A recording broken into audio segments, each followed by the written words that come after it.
Unfortunately, Wike has become a thorn in the flesh of good governance in Nigeria. Bad advice, bad element, smelling and stinking personalities that have surrounded Aso Rock. Wike is being seen as to be one of them, and coupled with bad ministers he re-engaged, or let me put it that way, consider the fact that most of the people who are running Tinubu's cabinet are from Buhari's administration, like the Secretary General of the Federation, was a minister under Buhari. So one of the people that are running this government of Tinubu today, his cabinet members, are people who has exhausted their knowledge, who have exhausted ideas, who has damaged Nigeria under 8 years of Buhari, is the same people that Tinubu brought to Aso Rock to be part of his own cabinet. Our Nigerians have seen the consequences of the decision of Tinubu to continue from where Buhari stopped. Unfortunately, Wike has become a thorn in the flesh of good governance in Nigeria. Wike has been reckless with his position over some time. The level of arrogance Wike has exhibited is not worthy for him to be a minister of the Federal Republic of Nigeria till now. But unfortunately, because of the corrupted system and the promotion of survival of corruption, which has been led, which is the foundation of APC government, ab initio, is what has kept Wike as one of the masterminders of corruption in Nigeria, of high-handedness, bigotry, recklessness, intoxication of power. Toxic and viral statement coming from Wike has put Tinubu's administration in a very wrong perspective. Wike has become a smelling egg, a stinking egg against the masses. Anywhere Wike's name is being mentioned, it stinks. The flavor that comes from the name is what is driving the protest today. So they call for his arrest or being watched by Amnesty International and other organizations, that Wike is about to ignite chaos in Nigeria.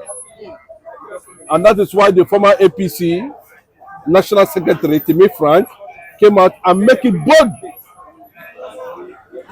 loud and clear to the whole world, that if Nigeria burns today, if Nigeria is being brought down today, Wike must be held responsible.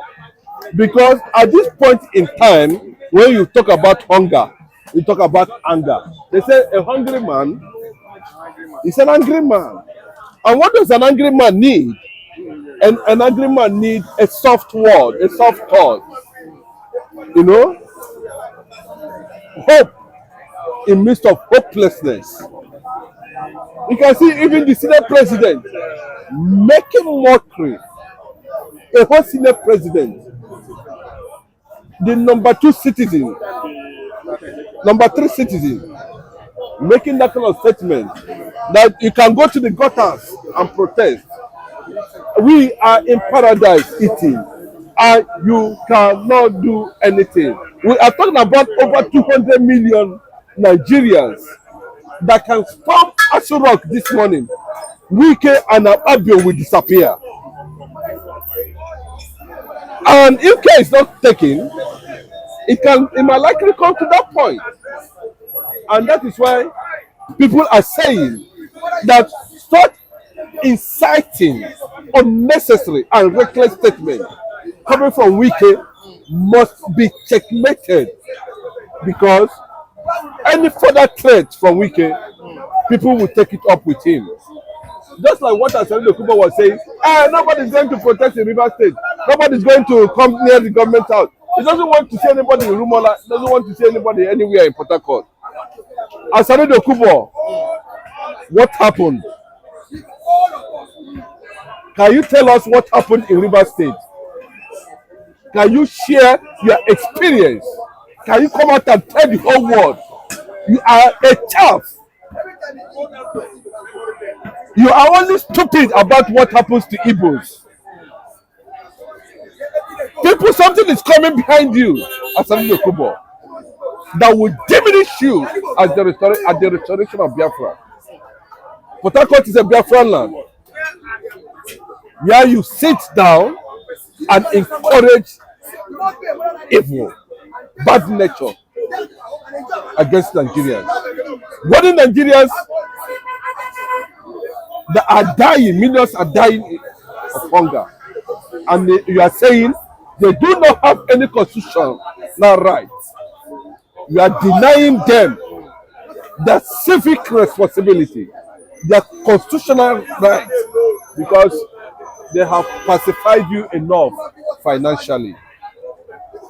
That is a word for Asante Kubo to understand that when we come out, you will diminish if you not disappear. They have set the pace for you in Port Harcourt during the protest, and you were nowhere to be found. You only hide in the corner of your dark wall to make unnecessary attack against the Igbos, the Biafrans. We are watching, and we know the reason why we are watching. You are a Biafran. You are our brother. We are not extremists, but the level of coward exhibited requires you to understand that in every statement, decision, step taken, it's either lead you to grab a trap or a trap will grab you. You either grab a trap or a trap will grab you. Like the trap now sent by the federal government is about to grab them, including Wike. But it's unfortunate that tinubu is not a president active one that has the capacity, to be decisive in terms of knowing that you are the president of the country and the ball of the whole thing fell on your table. You are the last man to give and to receive. You can start and recruit at the same time. Why are you retaining these elements that have caused so much damage,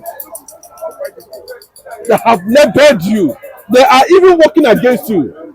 That a one president will come out, something that has supposed to be a secret thing, like the president's recent speech, that's supposed to be a secret, was all over the internet before the president came to make the speech.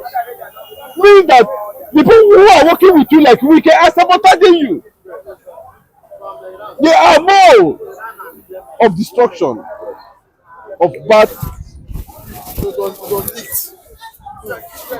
was leaked up to today.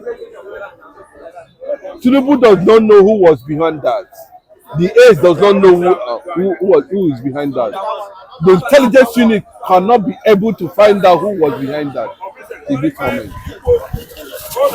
So it tells you that, I think that Tinubu to an extent have become nonchalant with the belief of holding the constitutional powers of the Federal Republic of Nigeria. He has become nonchalant with the powers vested on him as the president of Nigeria. He has made mockery of the executive position of the presidency. He has ridiculed and has taken the presidency to the gutters. Now, they are making mockery. All the secrets in Abuja are being revealed. A lot of things are not being checkmated. And that is why somebody can come out and make fanatical ethnic statements. And up to now, such person has not been apprehended by the police or be arrested by the DSS. Why would somebody like Wike go about and be running the citizens down, telling them they are animals, they are not even human beings, they are not even worthy to believe? So, such statement can take Nigeria to Rwanda. You know what I mean by Rwanda? Nobody should threaten the Igbo interest in Nigeria. No one should threaten Igbo interest in Nigeria. Igbo are not extremists. They are not Fulani herdsmen. They are not Boko Haram. They are not ISIS. Go and listen to what Sheikh Husseini is saying, advising the Northerners who are against the Igbos. They are there. They don't send their children to school. They are there. They say education is haram. They are there. They don't learn trade. They are there. They don't understand what is apprenticeship. But Igbo man will stay in a particular place 1 year, 2 years, 3 years, 4 years, 10 years. And when you see him advancing, you call him what? What would you call such a person? They are domineering. They have suddenly become a threat. But the pains and the process he went through has been ignored. And the third, that person does not feel what others are feeling. Well, until we see whoever that's behind that, like Atiku said, brought to book, we want to believe that the game has started. Psychologically, emotionally, and otherwise. They wouldn't mind losing whatever billions, but you understand, but the level of defense is what is going to surprise anybody at the end of the day. So, it's high time Nigerians understand that the issue of protest and presidential election has divided Nigerians the more. And the people who are in a position of leadership, who are supposed to give us that orientation of unionism and national unity, even to build on that and to show by action, not by omission, that anybody has the right to live anywhere and stay anywhere in this part of the country. It is not Igbo man that brought hunger to Nigerians. Igbo man has been set in the position of leadership in this country. Why would Igbos be targeted? Well, that leaves a lot of questions for those, especially the Yoruba elite, to stand up for it, against it, and get the person arrested and let the person face the law. That's what the Constitution says.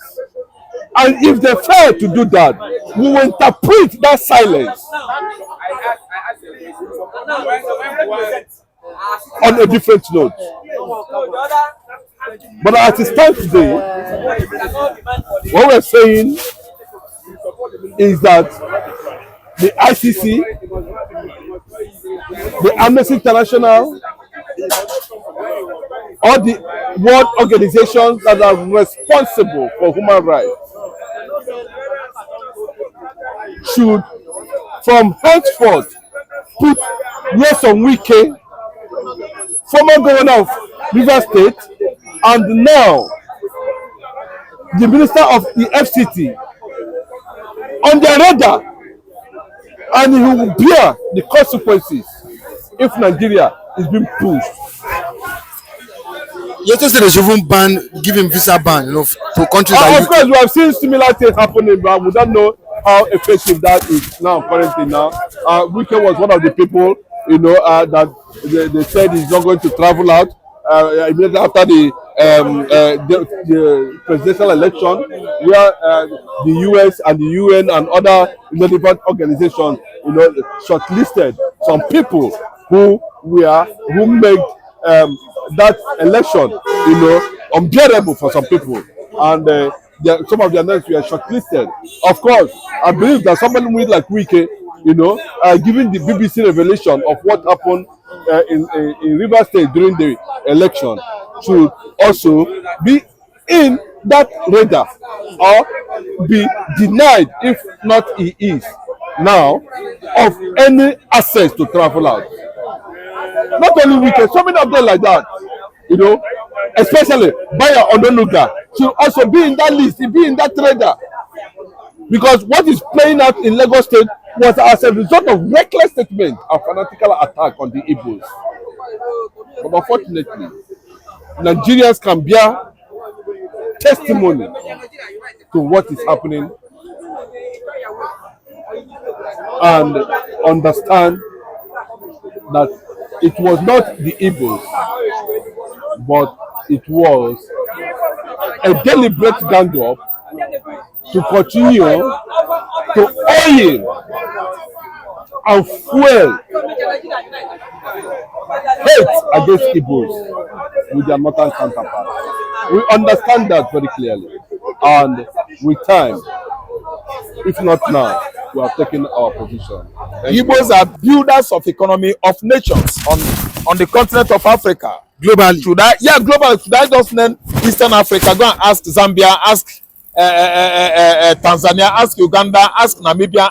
Igbos are builders of economy of nations on the continent of Africa. Globally. Globally. Should I just name Eastern Africa? Go and ask Zambia, ask Tanzania, ask Uganda, ask Namibia, ask Angola. All of them, they will tell you. Even Congo, Mombasa will tell you. I'm not talking about Kinshasa here, Congo, Zaire. They will tell you in Cameroon, in Gabon, who the Igbo man is. I'm not trying to talk about Ethiopia.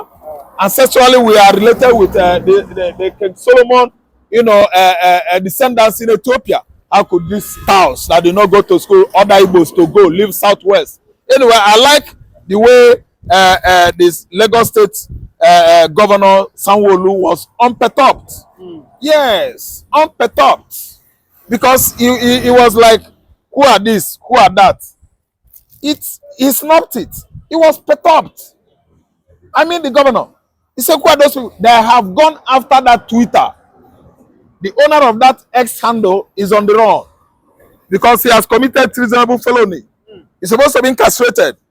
Now the can is just suffering. There's somebody that is doing his normal business. Tinubu allow him to be rotting in jail and allow his brother Sunday to go free.